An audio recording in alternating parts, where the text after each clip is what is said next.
গতকাল 21শে জুলাইয়ের মঞ্চ থেকে বাংলাদেশ নিয়ে বার্তা দিয়েছিলেন মমতা বন্দ্যোপাধ্যায়ের সেই বক্তব্য নিয়ে এবার বাকবিতণ্ডা শুরু হলো। সেই বক্তব্য নিয়ে এবার বাকবিতণ্ডা শুরু হলো বিজেপির তরফে। বিজেপি মুখপাত্র রবিশঙ্কর প্রসাদ, তার প্রশ্ন, যিনি সিএ এর বিরোধিতা করছেন তিনি কিভাবে শরণার্থীদের আশ্রয় দেওয়ার কথা বলেন? সংখ্যালঘু তোষণ হচ্ছে, তোপ দাগছেন রবিশঙ্কর।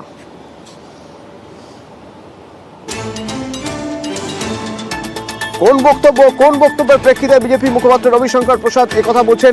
গতকাল 21শে জুলাইয়ের মঞ্চ থেকে বাংলাদেশ প্রসঙ্গে বলতে গিয়ে কি বলেছিলেন মমতা বন্দ্যোপাধ্যায়, প্রথমে শুনলাম।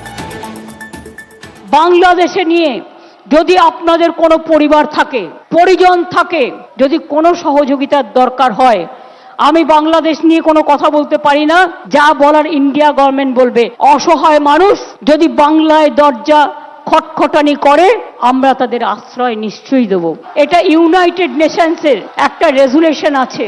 বাংলাদেশ নিয়ে আমরা যেন কোনো প্ররোচনাতে না যাই, আমরা যেন কোনো উত্তেজনাতে না যাই। আমাদের সহমর্মিতা, আমাদের দুঃখ, সে যারই রক্ত ঝরুক তাদের জন্য আছে। আমরা দুঃখী, আমরাও খবর রাখছি।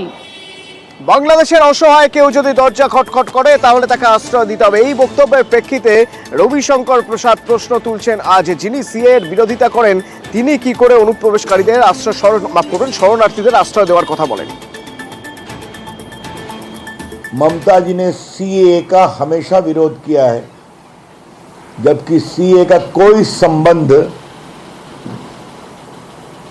भारत के नागरिकों से बिल्कुल नहीं था। और आज कह रही हैं कि जो भी आएगा उनको हम बसाएंगे। इसका मतलब क्या है? इसका शुद्ध और शुद्ध लक्ष्य है, जिस तरीके से बंगाल की डेमोग्राफी बदल रही है उसको जस्टिफाई करने के लिए एक कारण ढूंढना। और याद होगा एनआईए की प्रोब में आया है, कई आतंकवादी घटनाओं के जो मुख्य अभियुक्त या कॉन्स्पिरेटर्स होते हैं उनको कहां संरक्षण मिलता है? तो बंगाल में मिलता है। क्या भारत को टुकड़े टुकड़े करना है? तो यही लगता है कि टुकड़े टुकड़े गैंग हावी हो गया है इनकी सोच पर।